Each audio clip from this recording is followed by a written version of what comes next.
Hello, everybody. If you're listening, if you could see me, great.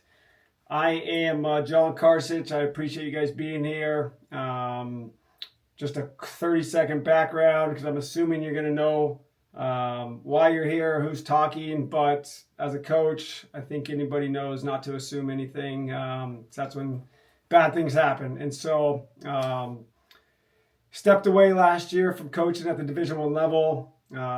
Most recently, 7 years at Santa Clara. That's my alma mater where I played baseball. Prior 3 years to that, I was at Stanford University in Palo Alto. Born and raised in Northern California. Went to Sarah High School. No hard feelings. I'm sure there's some local guys here. But been blessed to be on the peninsula. And the reason I stopped coaching at Division I level was time. I wanted more time with my family. I have a 4-year-old, a 3-year-old, and an 8-month-old. And I'm getting that satisfaction. But as we all know, playing baseball, coaching is something that we love to do. And so I wanted to continue to do what I loved. And that's helping kids, mentoring kids, preparing them for the next phases of life. And, after a year of doing what I'm doing right this second, I have... I'm confident in knowing that when I put my head down on the pillow, I am getting that fulfillment of what a coach does. And so I'm checking that box. It's fantastic, but I'm also making new connections, and I'm on your side of the fence as a player, as opposed to on a university side of the fence, recruiting your player. And really what I've realized, and it only took me a couple of weeks a year ago to figure out once I started doing the recruiting advising or mentor performance, just working with high school players, college players, is that everybody really wants to get committed, right? Everybody wants to get to the next level. No doubt about it. That's why we play. That's why we chase it. That's why we love it. But what I realized when recruiting players like you or your son is that not everybody's ready to play. And that was the biggest gap that I wanted to try to address when I got here and started my own business of helping players out. And so, what I do specifically is, yes, I do help get kids get recruited with my connections and my network. If they're ready, of course, me personally, I have that final say. So that's when I put my recruiting hat on. But where I sprinkle the separator is we focus on the process of the mental performance piece of it. And that's, what are you doing today to separate yourself from the next guy? Because this is what I do with my athletes all the time, is like, this is you. This is every other kid in America who wants to play college baseball. Everybody's working out, everybody's hitting, and what are you doing differently to separate yourself? And I'll slowly use this, if you can't see me, is I'm slowly using a graph to where it's a steady climb. And that's the process. And we refer to that as just 1% better. And if you could just get 1% better a day, which is 14 minutes, 24 seconds of your day, which is pretty simple, but it's hard to stay consistent. And one of my mentors, Tom Brady, don't know him, but we did go to the same high school, not at the same time, he said in his Hall of Fame speech is, you don't have to be special, you just have to be consistent. And I think he would be a great example of that, of not very talented player, but he had some mental strength and he was consistent. So let's tap into it here. I'm going to, our goal tonight, I want to inform and prepare you. This is recruiting specific. That's what I told you it was. That's what it's going to be.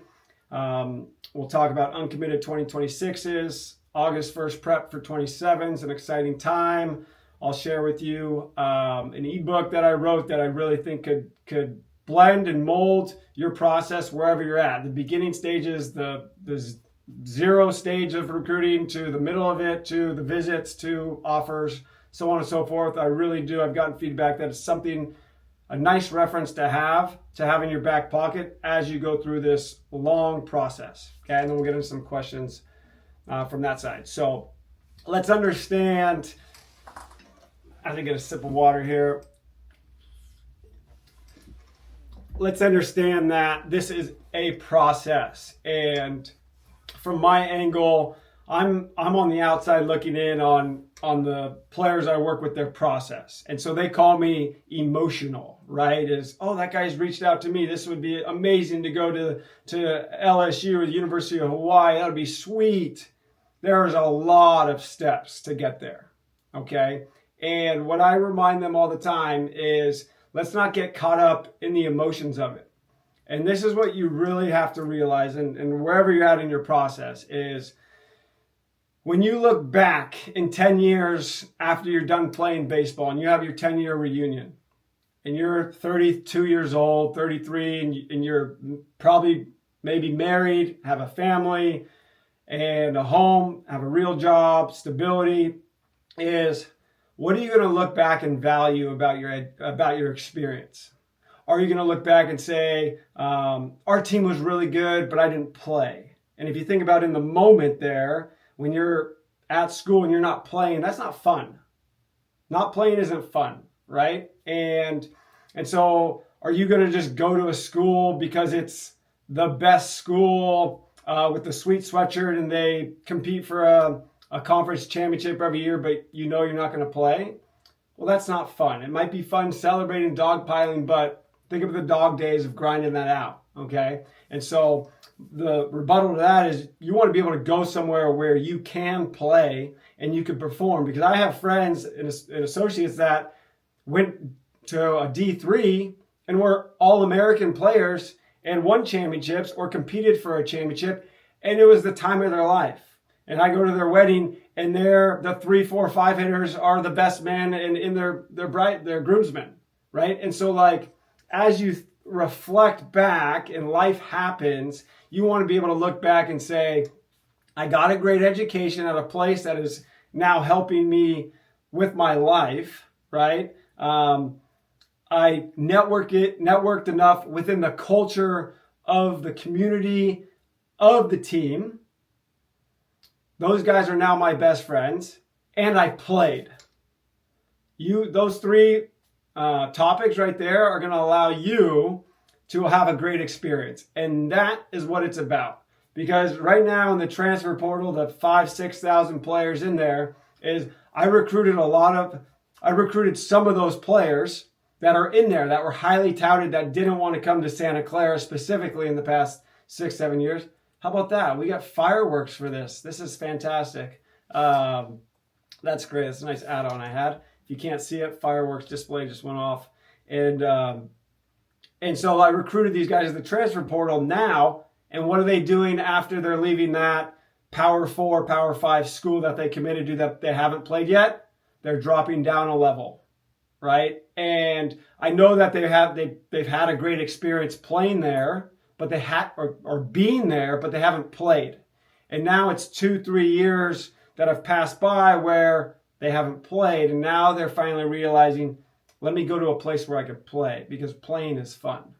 And that's why we play the game, to play and develop, okay, and help our team. And so those are the things you have to think about within this process, okay? Additionally, within the process it's all about development. It is all about development. It is about your product. If you think about buying a product from the store, a shoe, a Nike shoe, you're going to walk in there and you're going to try the shoe on. You're going to test it out. You're going to walk around and you're going to make it, check out the seams on it. You're going to tie it up, see how it fits, walk around, and boom, I got the right fit. And that's the process of maybe going through a shoe. And one second here. I'm going to mute those newcomers in if you can. Let's see here. Sorry, everybody. Okay, and so the process of developing, you're only as good as your product, is you hear about the players who are early commits, and then all of a sudden it's their senior year and they get decommitted. They haven't improved. Their product isn't good enough for the school that they committed to. And so what do we have to think? We have to think about what works for people and why they play, and then we have to think about what doesn't work. And if you're young enough to be here, like at 27, 28, or younger on this call, is you want to stay away from not improving, right? Status quo. And you want to buy into the big picture here of developing throughout this process, knowing that 1% talk we were talking about, you just want to keep getting better and better and better, because the end goal isn't just to show up on campus and be committed, although a lot of you probably want that. I want to commit, I want to post, I want to say I'm committed here.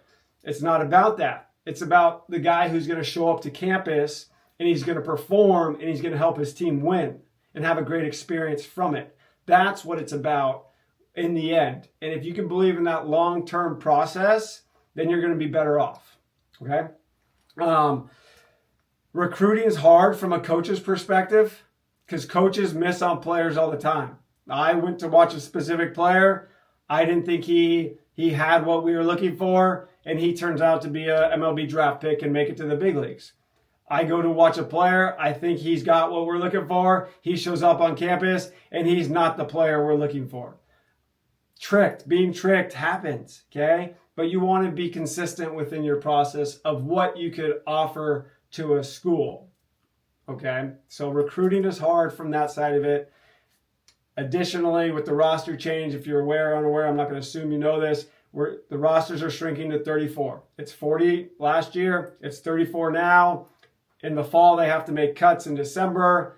And what's happening, I was talking to a junior college coach yesterday, is, man, we're dealing with the high school guys we're recruiting, but we're also just bombarded with these D1 bounce backs that are entering the portal that want to come back to junior college baseball. So every level is being impacted, and every level is improving their level of play, okay? And so we'll get into a little bit more JC baseball talk, not too much, because I know everybody wants to strive for Division I. From that side of it, unfortunately, it's unrealistic that everybody in this chat, their son or you, will go D1. I hope that's the case, and I hope I'm wrong, but odds say it's not. And within that, if you see filtering system, how I like to explain it to you is you want to be wanted, but if there's 1,000 schools in the country, automatically, because of who you are and what you have, probably half of them aren't looking for you. Unless you're a special unicorn in here, you throw left-handed and you're 92, 95,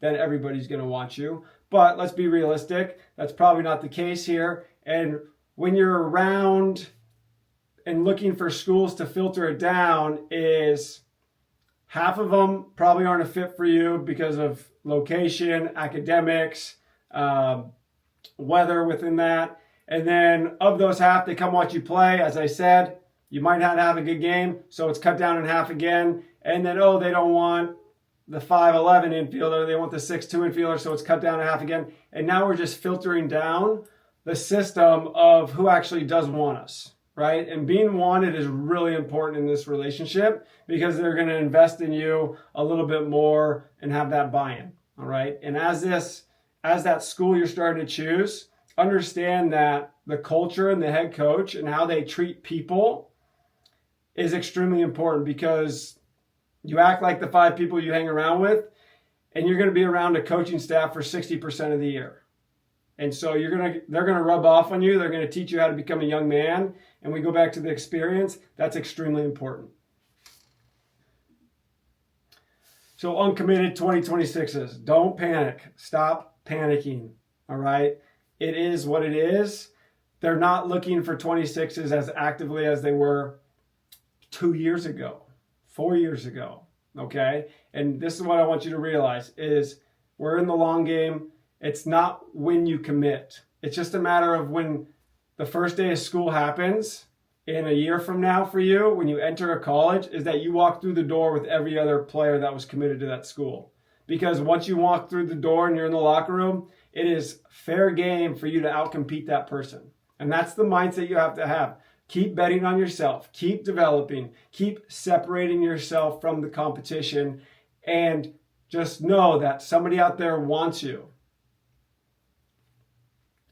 You see there, if you're good, they'll find you. That is the God honest truth, is if you could have value and help your team win, somebody out there will recognize it, okay?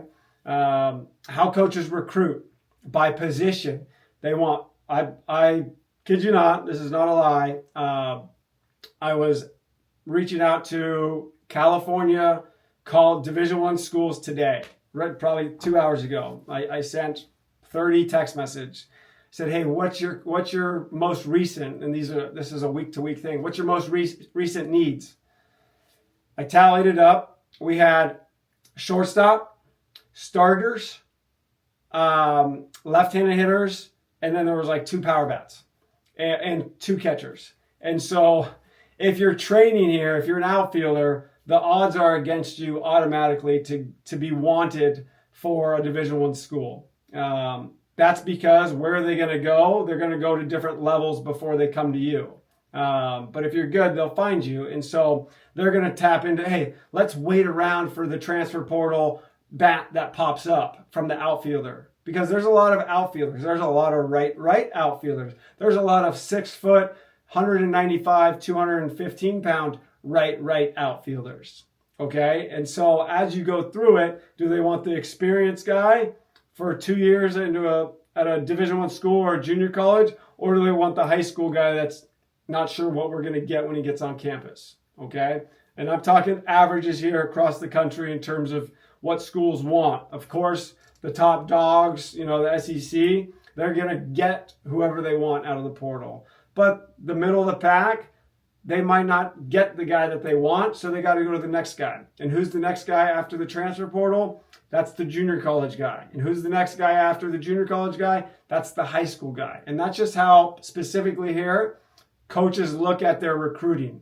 Because they want experience, they want physicality, they want something that's proven, like, hey, I know what my product is, and it's going to show up, and it's going to be that product. But for you as an uncommitted 2026 right now, they're saying, hey, maybe we can get a more proven product. And so keep working at it, keep polishing, keep developing, trust yourself.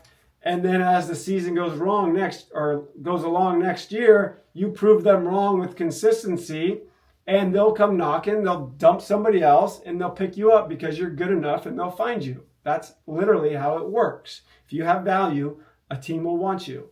And so within the levels of it, 2026 is you want to be realistic, right? Like a junior college route is not a bad route at all. It's strong right now. There's players going one and done out of there. Some players are going 2 years like normal. Some players have to redshirt because their program's so good and then wait maybe 1 or 2 years. It all depends on where you're looking, but in the end, you want to play so you could develop from that side of it. And even if you're academic, then you're going to get financially, you're going to get more from that university, hopefully, on average here. You're going to get more academic merit money, even if you're a 4.0 out of high school and you went to a private school and you go to that junior college and you're a 4.0, you're going to get paid back some of that because of your son and his academics from that side of it. So think that through and understand that, hey, you're going to get a great degree wherever you go for only the price of 3 years instead of 4 years. And so you have to have the perspective on it. And if schools are wanting junior college transfers, then wouldn't you want to go to potentially a spot where schools are wanting to recruit? So food for thought. You don't have to make that decision until literally probably a year from now from there. And so that's what you have to think about is all options are great options. Division I, Division II, Division III, depending on your skill set. Stop comparing. I mentioned that. Everyone's path is different. Just show up and beat that guy out whenever that time comes up. And I told you that already about missing on players. And get another sip of water. And if you have questions, I can't see the chat right now, but if you have questions, feel free to put them in the chat. We'll have a few minutes afterwards to get on that. 2027. What to expect from August 1st. Depending who you are, if you're a lefty pitcher or a righty pitcher or a left-handed hitting shortstop and you're obviously above average and you know that, then you should probably expect a phone call in August. Not necessarily August 1st. Could be August 2nd, 3rd, 4th. If you get a call on August 1st, it's because you have a present tool or probably tools that the coaches see in your game that they know is going to show up to you. For example, you run a 6.5. Well, that's always going to be there. You throw 93. That's already going to be there because you're 2.5 years away from going there. You're a smooth defender, or you hit left-handed and you're 195 pounds already. You'll probably get phone calls in August. If you're undersized or you don't have any tools that jump off the board and you're kind of just steady, schools know that you're not going to get called right out of the gate. You'll probably get a couple follows on Twitter, which is a way of a program saying, hey, we recognize you. We don't need to move on you right this second, but hey, just know that we followed you and we want to keep you in mind down the road, okay? And so, like, that's what August should be like.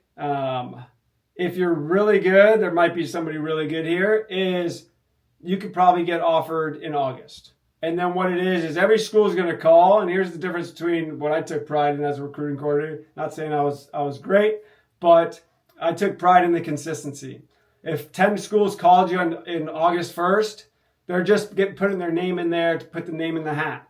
And then all of a sudden, what could happen is who followed up the next week? Who followed up the next week? And then we're starting to get some separation that a school, okay, they're really serious about this. Oh, this is developing. And then if you happen to get offers, of course, here is, and I expand on this in the ebook, is you don't have to make a decision when you don't want to make a decision. There is no timeline for this. If you keep waiting, and you have offers, then a school might say, hey, you waited too long. And that happens often. But typically when that happens is the player understands that he might have different options, higher up options of level of play from that school that's putting a little added pressure on him. Okay? They want you because they're trying to buy your product, your game. And so the ball's in your court. If you don't want to commit for 2 years, you don't have to commit for 2 years. Just know that a school that offers you, they'll probably always be interested. There are a couple, ego schools that will say, if you don't want us now, then why do you want us? That's okay. There's another school out there that will want you. Okay? In terms of developing overall as a 27, you heard what I told the 2026s. Use it to your advantage to say, hey, if I don't want to be uncommitted in a year from now, what do I need to do? Well, from a development standpoint, if you're a pitcher, throw strikes. The velocity does not matter. Okay? Obviously, you need velocity. Velocity comes next. Start learning how to pitch with multiple pitches. 2 pitches. Just throw 2 pitches for a strike. And as you get into your body and as you put on weight, the velocity will come and you'll be a pitcher who wants to add velocity. If you're a velocity guy right now and you're trying to figure out your command, you're on an uphill battle. If you continue to do what you're doing, I'm sorry, you'll be in the transfer portal looking for a home. And there's thousands of players right now that throw low to mid 90s in the transfer portal that can't find a home because, well, you can't pitch if you don't throw strikes. And so think about what coaches want and then go do that and then build on your velocity from that side of it. Okay? Position player-wise, keep just sharpening your tools. 1% better, 1% better.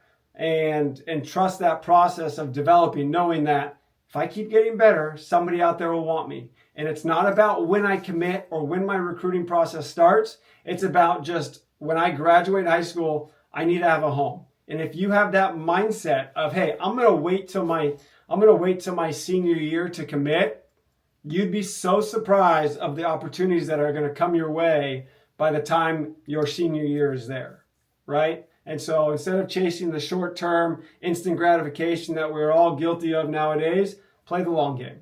That's my advice on that. Here's a development for you young guys, everybody really, myself included in terms of daily habits. Parents, this can go to you as well. And this is mental game. How I kind of talk to the players is If you do below average, you'll become below average. If you do the average, you'll become average. If you do above average, you'll become above average. If you do great things, you'll become great. And if we want to be in the 1%, the top 1% that plays the next level, then we got to do what the 99% won't do. And that's how we have to think of it from that side. That's kind of where I'm going to stop. I will open it for questions. If you guys wanted some social media stuff, I'm really heavy and into my Instagram. I actually take great pride of it. My Twitter is good, not as good as my Instagram.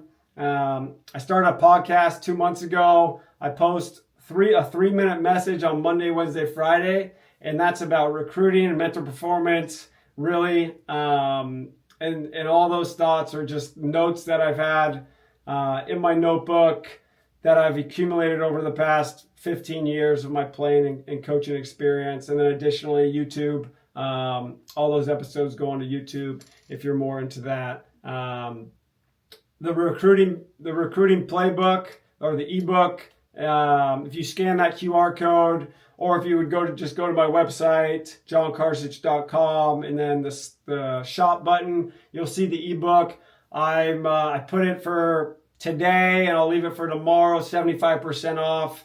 I think right now it's like $7 to get. I kid you not, when I was writing this and after I wrote it, I told myself, I said, if a 2027 or a 2028 would read this, it literally will save you thousands of dollars, because you won't go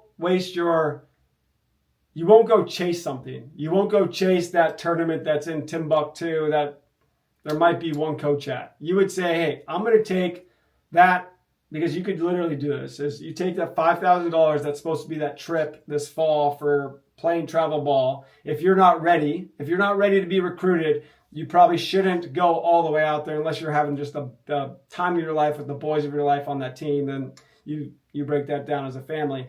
But if you took that $5,000 and you said, hey, I'm going to go for a year and we're going to invest in a nutritionist and some form of strength coach, right? Body movement, because you're learning your body as a youngster here is you got to have body control. That's skill development talk. But start investing in that and see where you're at on the other side in a year from now. Talk about product being ready to go and sharpening your tools. That's really important, okay? If you want to touch more about your own individual situation, book a discovery call on my website, jonkarcich.com. I make it really easy.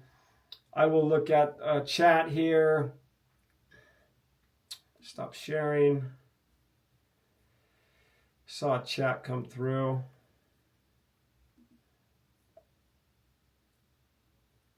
Can I speak to social media at all on what matters most? Consistency, highlights, weekly workouts.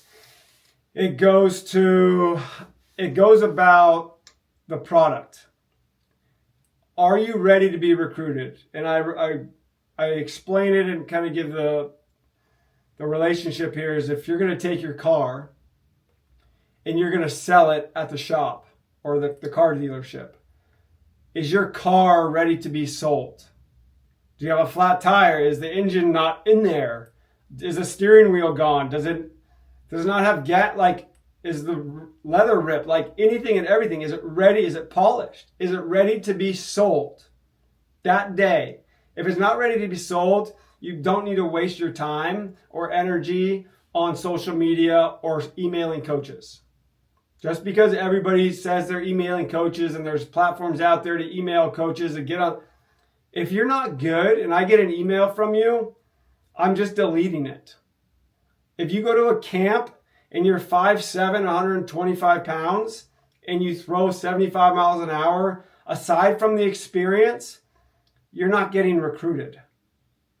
And so think about if you are ready to be recruited or think you're ready to be recruited because you're a top player on your team or you have a tool that is present, then start to network yourself via social media. And it's not bragging, it is free networking. And it might be hard of what are my teammates going to think of me because it wasn't this? Screw them. Nobody really cares about you. I'm sorry. Nobody cares about me. You guys just want my information. Totally fine. I get it. Right? And so stop worrying about what other people care, what other people think, and just go ahead and just use that tool, social media, to your advantage. You don't need to tag schools. You don't need to tag schools. What social media is used for players, or for coaches, is that when they recognize that you're a potential prospect, they go to they go to your Twitter. That's the most used one. They go to your Twitter and they'll scroll. And if they like the first video, they'll scroll to the next video. They'll scroll to the next video so they can see how you move. And if they like how you move, then they'll start calling your coaches and doing the background check. If they don't like how you move, they'll probably just move on. If they don't like your stats, they'll just move on. Okay, so that would be my take on social media, networking, emailing schools. Keep it short and sweet. You don't need reasons. They just want to see video. Recap from last weekend's tournament with tag your travel ball coach so they know who you are. Okay. How important is summer ball for recruiting versus workouts as a sophomore, junior, senior? Well, that's a big range, Carter. Summer ball for high school recruiting is shrinking because of schools are going after transfers. We talked about those levels. And so you got to play, you got to develop. The unknown is the unknown. Hey, we can go to Arizona. There might be 10 schools there, but there might not. They might be they have their back turned to you watching the pitcher that's throwing 93. Your program might not be the most established. It is what it is. Coaches do want to go watch established players and programs from that perspective. And so it just all depends on the communication you have beforehand, if there's any piqued interest. But if you do go to a college camp and you're close to getting recruited, or you are getting recruited, the benefit of a college coach seeing you on their campus is, okay, A, he's interested in our program. B, he matches a face with a name. That's networking. There might be you go out there, I'll tell my kids, go out there and talk to the coach so that they can have some form of understanding of who you are and associate you with myself. That's what I tell them for me, but that you're from the same hometown, so on and so forth. And so workouts is, if you're a senior, go to some workouts this fall where you think you could play, or this end of this summer, go to where you think you could play and see if you can get a shot on their recruiting roster. Trav, let's see. Thanks for doing this. Curious where the line is on amount of time sitting on an offer from a school while waiting for the other opportunities to present themselves. Said differently, how long will a coach give you before they rescind the offer? Absolutely. This literally happened to me an hour ago. A kid had an offer, and I said, hey, let's circle back with the schools that were interested to see if they're still interested. And I personally don't shop offers. I didn't like school shopping an offer that we had made to them, and so I don't do that. That's not your question. Your question is, how long will they wait? The bigger the offer, the more they have to pull it, or the more bullying they could do, essentially, is, hey, we got a big 75% offer to you. What are you going to do? We need to know because we have to offer the next guy. And so most schools, on average, don't deadline a player. They deadline a player if they think that they're going to lose a player. They deadline the player if they think they're going to lose the player, right? Because they want direction. Direction is good for everybody here, coaches and players. And so if you're honest with them and open, hey, I really like you. This is a great offer. This is a big decision. Assuming you're 26 or, if this becomes a 27, this is a big decision. I want to make sure I do the right decision. I'm going to go visit 2 other schools. If I think your school's the fit, I'm going to commit. If I don't, I'll let you know. Now, there's probably 2% of coaches be like, don't go on those visits. You need to know before. We need to know before you go on those visits. Great. Then you have a decision to make. Bird in hand is better than bird in the bush. If you loved it and that school is going to provide the experience, then you got to go for it. Any recommendation on showcases? Loaded question. If you're academic, pick an academic showcase. If you can go somewhere where people are, where schools are, coaches, I think there's like Head First or Show Ball. Those are long days, man. But if you have a present tool that will separate yourself, then go. But if not, if you're the average, be realistic. Don't go, man. It's expensive. It's long, and you're going to be frustrated afterwards. Take that $1,000 to sign up for that camp, and go to a nutritionist. Go to a speed coach. Carter, again, good question. Curious about the portal and how concerned we should be about getting recruited out of high school. How can high school players compete with players in the portal and the recruiting process? Carter, if you could see me, I'm pointing to my brain. That's the mental game. You separate yourself with the mental game. If I recruited 10 players a year, 10 high school players a year. We think we got this stud who throws 93. We got this left-handed hitter who runs a 6'6". He plays short. He does this. All of a sudden, they show up on campus. Time management sucks. Nutrition sucks. They can't communicate properly, right? And so the mental side of it now, that's what I'm saying. You got to start to work that whole component of your tools to be ready to go and perform on day one, or else you'll be in the transfer portal. And so if you're not as talented and you're not getting recruited, then you're going to need to go to the junior college or a D2, D3, and go where you can play and develop. And I'm not going to say transfer out just to transfer out. It's never a good way to go about it, in my personal opinion. Other people will tell you to go there, ball out, transfer out. I would say go there, immerse yourself in the experience, improve daily, because that's all you can control. And whatever happens, happens. It's out of your control. How important is it to go to prospect camps? Are they beneficial if you're interested in the school? Short answer, yes. If you're not ready to be recruited, Cruz, I've seen you. So if you're not ready to be recruited and you don't have present tools, then don't go. But if you're 2027, and you're solid, I would go ahead and showcase yourself out at realistic programs. Not you specifically, don't go to the Vanderbilt camp or the LSU camp.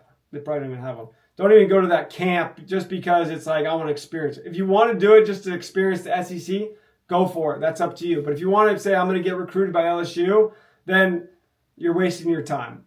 Okay? Odds are highly against you. They would already know about you, and you would know it if that was the case.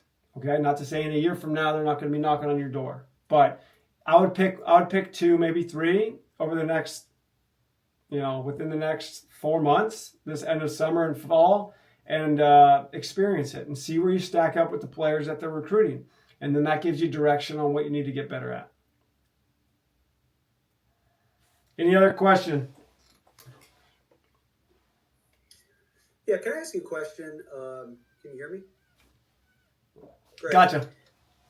So I found earlier one of your many really super helpful points, and thank you again for offering this. I think it's been really insightful and extremely helpful. You had mentioned like certain positions being recruited more than others. Okay, and so like for example, every kid wants to play shortstop, right, for a reason. And I've heard of that a lot of kids who play shortstop, they're the ones who are going to get recruited, right? So if like for my son, he's a lefty hitter, 2028. He enjoys playing outfield. He just likes it. He loves it. I mean, he enjoys tracking down fly balls. He's a fast kid, and that's what he wants to do. So, I've always kind of gone with it and said, hey, look, if you enjoy it and if it's fun for you and this is what you like with the game, then just go with it. But however, and I'm not one of these dads who's going to say, no, you have to go play shortstop. But if that's the case, then how do you approach the recruiting process knowing that playing outfield, as much as you enjoy doing it, is a disadvantage, Mhm. right? How do you handle that? Yeah. Well, he's a left-handed hitter, so that's his separator, right? So he's a left-handed outfielder. There's not all of them, and then you have to think about is he fast? Is he going to be tall and bulky? Is he going to have a present tool when it shows up? But here's the thing: is last year in the MLB playoffs, and this is a trickle-down thought here. Stay with me. Is last year in the MLB playoffs, the Dodgers played the Padres championship series, and in the game 7. I looked at the starting lineup. Take away the catcher, take away the pitcher, take away the DH. Of the other positions, 7 positions on the field, I looked up where they were drafted as, what position. All but 3 players were drafted as shortstops. Max Muncy was drafted as second baseman. And then 2 outfielders were drafted as outfielders. And so of the 14 players, there were 11 that were drafted as a middle infielder. So what's my point there? Have versatility in your game to understand and play multiple positions, because that will help you down the road. And odds are if your son's halfway decent at shortstop, he's in a good he'll probably battle for the shortstop position. But you could always go out there and say, hey, go play outfield. Because that's what schools do, is they recruit shortstops, just like the Dodgers, and they say, hey, battle of the shortstops. Okay, you're the best. You're starting short. You're the second best. Go to second. You're the third best. Go to third. You're the fourth best, and you're bigger. Go to first. Go to center. Go to left. Go to right. And now you have athletes. And so that's how you got to build the athlete. It's a whole nother topic of mine. I talked about it in the ebook. He's 28. Build him as an athlete, Carter. Don't build him as a specific position. Build the athlete first. Everything else starts to develop and fine tune. So not to hijack the conference, but as a piggyback to that, if your high school only, like some high schools may only want players to play a certain position, right? Like, hey, we got, 2 left fielders, 2 center fielders, 2 right fielders. We got our third baseman, we got our shortstops, right?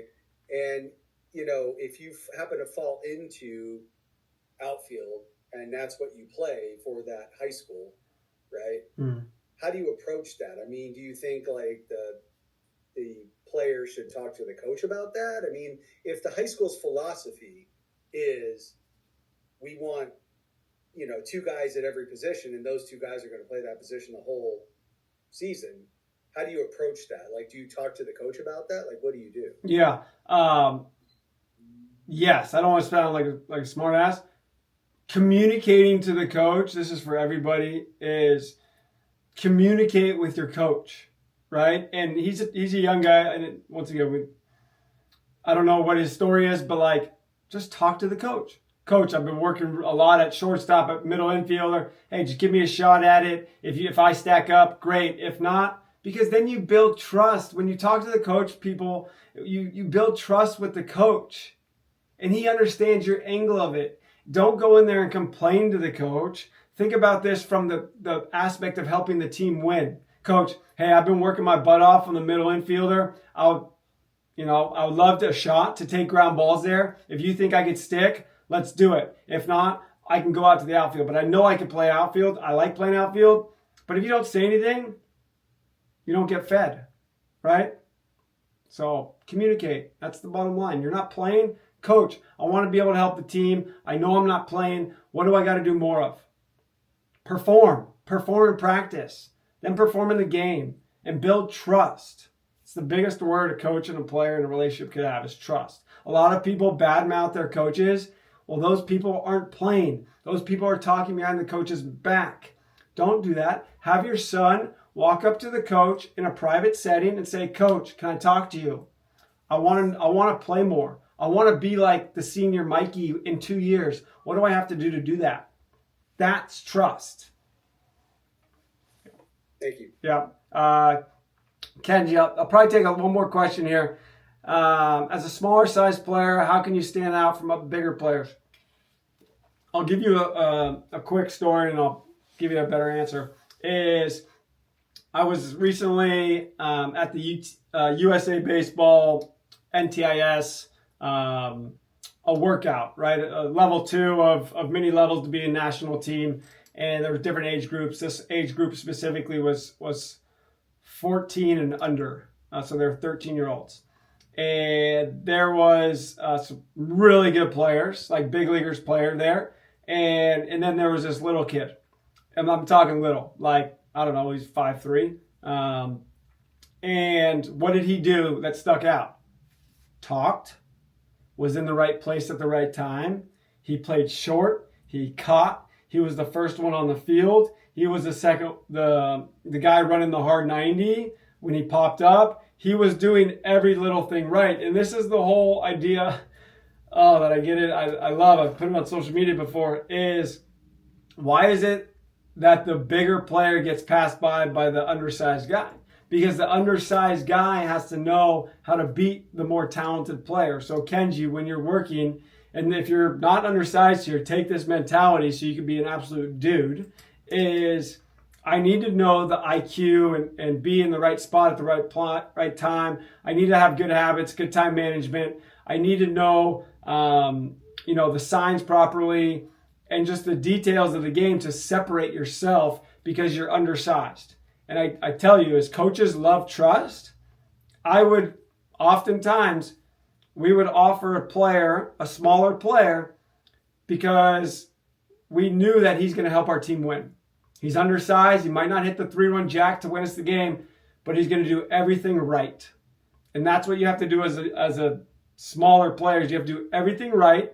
You have to know exactly what you bring to the table and do nothing less than that. Okay? And as a non-undersized player, do all those things and use your size to your advantage. Thank you. Yeah. Okay. I appreciate you guys being here. I wasn't sure if I was going to get one person here. So this is amazing. If I had one, hey, that's 1% better than it was the last time I haven't tried to do this. So I appreciate you guys being here. Hopefully I kind of see you around social media or something along those lines. Take care. Have a good night. Thank you. Bye-bye. Thank you. Thank you. Thank you. Yep. Thank you. You got it.